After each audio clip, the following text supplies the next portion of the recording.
नमस्कार मित्रों, इस वीडियो में जानेंगे पाई नेटवर्क के नोड में हॉरिजॉन डेटाबेस अपग्रेड क्या चीज़ है, क्यों ज़रूरी है और पाई का नोड लैपटॉप में चलाने वालों के लिए क्यों खास है। मोबाइल में पाई का माइनिंग करने वाले पायोनियर्स के लिए ये अपडेट क्यों एक बड़ा सिग्नल है और उन लोगों के लिए भी ये वीडियो काम का है जिनको किसी न किसी पायोनियर ने अपना इन्विटेशन कोड दिया है, फिर भी अभी तक उन लोगों ने पाई ज्वाइन नहीं किया है। पता नहीं क्यों वो लोग पाई को ज्वाइन नहीं कर रहे, किसका इंतजार कर रहे हैं? कीमत बढ़ने का इंतजार है या फिर वो लोग पाई का निष्फल होने की राह देख रहे हैं? भैया ऐसा कुछ नहीं होने वाला, क्योंकि पाई अगर एक स्कैम प्रोजेक्ट होता तो नोड के अपडेट नहीं आते।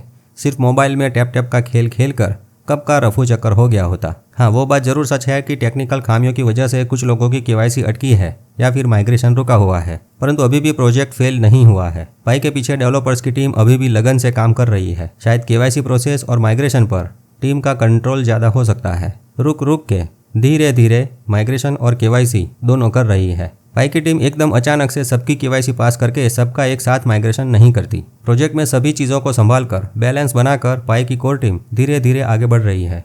भाई हमसे ज़्यादा चिंता उनको है, हमने तो सिर्फ एक बटन क्लिक करके माइनिंग किया है, लेकिन डेवलपर्स ने तो लगातार अपना दिमाग दौड़ाकर पूरा पाई नेटवर्क बनाया है, बहुत सारी चीज़ें बनाई है। अगर आप माइनिंग करने के साथ साथ मेटा मित्र के वीडियोस देखते आए हैं तो पाई नेटवर्क के अपडेट के बारे में बहुत सारी जानकारी प्राप्त की होगी, साथ में नए फीचर्स का नॉलेज मिला होगा एंड काफ़ी टेक्निकल चीज़ों का कंसेप्ट भी समझ में आया होगा। आज के वीडियो में फोकस नोड के अपडेट पर रहेगा। ज़्यादा टेक्निकल नहीं, परंतु आसान भाषा में समझने का प्रयत्न करेंगे, तो शांति से देखते रहें यूट्यूब चैनल मेटा मित्र।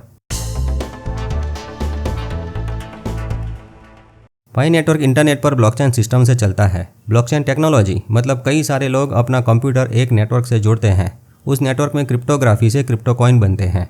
तो पाई कॉइन जो है वो पाई नेटवर्क का क्रिप्टो कॉइन है। जैसे कि हमने कहा, कई सारे लोग अपना कंप्यूटर या लैपटॉप पाई नेटवर्क से जोड़ते हैं। देखिए, वैसे तो कंप्यूटर में अनेक प्रोग्राम सॉफ्टवेयर होते हैं, लेकिन पाई नेटवर्क से लैपटॉप को अगर पाई नेटवर्क के साथ कनेक्ट करना है तो पाई नोड नाम का सॉफ्टवेयर इंस्टॉल करना पड़ता है और उसके साथ डोकर नाम का कंटेनर भी इंस्टॉल करना जरूरी है।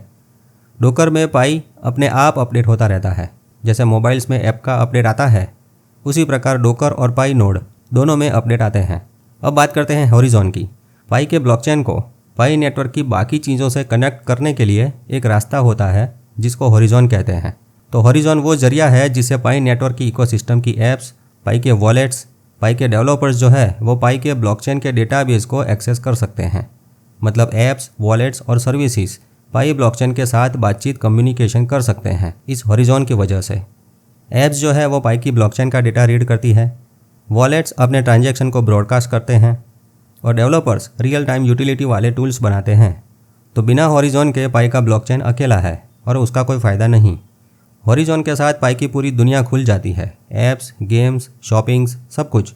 लैपटॉप या कंप्यूटर में पाई नोड सॉफ्टवेयर का अपग्रेडेशन हुआ है। हॉरिजॉन का वर्जन जो 19 था उसकी जगह 19.6 दिखाई दे रहा है। आपके लैपटॉप में नहीं दिखता है तो थोड़े दिनों में अपने आप अपडेट होगा, कुछ करने की ज़रूरत नहीं है। अब जानते हैं ये हॉरिजॉन डेटाबेस अपग्रेड क्यों ज़रूरी है। तो भाई ये अपडेट पाई के सिस्टम को और मजबूत और तेज़ करने के लिए है, मतलब स्ट्रॉन्ग भी होगा और स्पीड भी बढ़ेगी। आइए इसे एक उदाहरण से समझते हैं। जैसे कि आप अपने फ़ोन का सॉफ्टवेयर अपडेट करते हैं ताकि वो हैंग ना करें और नए नए गेम्स और नए नए ऐप्स के वर्जन आसानी से चल सकें, उसमें भी एंड्रॉयड हो या एप्पल। अब तक आपने अपने फ़ोन में कई बार सॉफ्टवेयर के वर्जन अपडेट किए होंगे। पाई नोड में हॉरिजॉन का ये अपडेट पाई को कुछ इस प्रकार से तैयार करता है कि वो लाखों लोगों के ऐप्स और ट्रांजैक्शंस को बिना रुके हैंडल कर सकें। मोबाइल फ़ोन हैंग ना होने पाए, सिस्टम हैंग ना होने पाए। ये सिर्फ मेंटेनेंस नहीं है, अपितु सिस्टम लेवल का एक बड़ा अपडेट कह सकते हैं। डेटा की विश्वसनीयता बढ़ती है और करप्शन कम होता है। दूसरी बड़ी बात यह है कि यह हॉरिजॉन का अपडेट पाई को स्टेलर नाम की एक सुपर सॉलिड टेक्नोलॉजी के समकक्ष बनाता है, जो ऑलरेडी बड़े बड़े बिजनेस में यूज़ होती है। ये अपडेट पाई को इतना पावरफुल बनाता है कि बड़े बड़े बिजनेस और डेवलपर्स इसके साथ काम करना चाहेंगे। ये अपडेट से पाई ने एक ग्राउंडवर्क तैयार किया है जिससे बड़े बड़े इंस्टीट्यूशनल एडॉप्शन होंगे। लगता है कनाडा में होने वाली कंसेंसस 2025 की मीटिंग से पहले ये बैकग्राउंड में तैयारियां हो रही है। ये अपडेट मानो एक छोटे नाटक से शुरू होकर अब हॉलीवुड लेवल की मूवी बनाने जैसा कार्य है, जो हो चुका है। मित्रों, स्टेलर की बात करें तो स्टेलर में इससे भी आगे के अपडेट्स बने हैं, लेकिन वो सब फ्यूचर में पाई नेटवर्क में धीरे धीरे लाए जाएंगे। अभी जो 19.6 वर्जन देख रहे हैं उसमें आगे 20वें वर्जन से पाई नेटवर्क पर स्मार्ट कॉन्ट्रैक्ट्स बनाने की शुरुआत होगी। स्टेलर में तो लेटेस्ट 22वां वर्जन बन चुका है। भविष्य में पाई में ये सब अपग्रेड होता हुआ दिखेगा। अब जानते हैं नोड ऑपरेटर्स के लिए ये क्यों खास है। मित्रों, अगर आप अपने लैपटॉप में पाई का नोड सॉफ्टवेयर चला रहे हैं तो आप पाई की दुनिया के सुपर हीरो हैं। ये अपडेट्स नोड्स के लिए ज़रूरी है, वरना नोड काम नहीं करेंगे। ये पाई की नींव को मजबूत करेगा। नोड चलाने वाले लोग पाई को बिना किसी एक कंट्रोलर के मतलब टोटली डिसेंट्रलाइज्ड बनाने में मदद करते हैं। आप नोड चलाते हैं तो आप 100 मिलियन लोगों की पूरी एक दुनिया को बैकएंड से पावर दे रहे हैं। इसलिए नोड चलाने के स्पेशल अलग रिवॉर्ड्स रखे गए हैं। मित्रों, फ्यूचर में नोड के अनेकों उपयोग होंगे जिनको समय आने पर बताते रहेंगे। चलो अभी इतना जानते हैं कि ये नोड हॉरिजॉन का अपडेट इतना बड़ा सिग्नल क्यों है। तो ये अपडेट बताता है कि पाई नेटवर्क अब सिर्फ टेस्टिंग नहीं कर रहा, बल्कि असली दुनिया के लिए तैयार हो चुका है। फुल्ली ओपन मेननेट यानी पाई का रॉकेट लॉन्च होने वाला है। नए ऐप्स और गेम्स जो पाई नेटवर्क पर बनने वाले हैं, इस अपडेट से नेटवर्क और ज़्यादा विस्तृत होगा। दुनिया भर के डेवलपर्स और कंपनियां अब आसानी से पाई के साथ कनेक्ट हो सकेगी। लाइव डीएप्स एनवायरनमेंट को सपोर्ट मिलेगा। लाइव डीएप्स का एक उदाहरण देखें तो वो है चैनलिंक।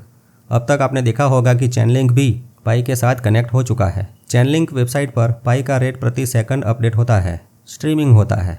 चैनलिंक जो है वो एक्सचेंज जिससे पाई का रेट तुरंत खींचता है, जिससे पाई से डॉलर कन्वर्जेशन में देरी नहीं होती। मित्रों, ये उनके लिए काम का है जो करोड़ों डॉलर का ट्रेडिंग क्रिप्टो मार्केट में करते हैं। कॉइन मार्केट जैसी वेबसाइट पर पाई का रेट प्रति 3 सेकंड में अपडेट होता है। ये देखिए, 3 सेकंड में ये रेट अपडेट होते हैं। ये भी ज़्यादा है, लेकिन चैनलिंक पर प्रति सेकंड पाई का रेट अपडेट होता है। ये है लाइव डीएप्स एनवायरनमेंट में लाइव डेटा स्ट्रीमिंग। उम्मीद है आप समझ रहे हैं। 1 सेकंड में बहुत बड़ा खेल हो जाता है। तो हे पायोनियरों, वीडियो के अंत में इतना ही कहना है कि पाई नेटवर्क आम जनता के लिए क्रॉस बॉर्डर पेमेंट आसानी से उपलब्ध करवाने का काम कर रहा है और हॉरिजॉन इसका इंजन है। ये अपडेट इंजन को टर्बो मोड में डाल रहा है ताकि पाई पूरी दुनिया में छा जाए। अगर आप नोड चला रहे हैं तो आप सच में पाई नेटवर्क के सुपर हीरो हैं। ये अपडेट देखकर कह सकते हैं कि पाई की दुनिया अब रुकने वाली नहीं है और हम भी नहीं रुकेंगे। तो जीवन में आगे बढ़ने के लिए नया नया जानते रहें और प्रसन्न रहें। मेटा मित्र से जुड़े रहें। मेरा मित्र मेटा मित्र।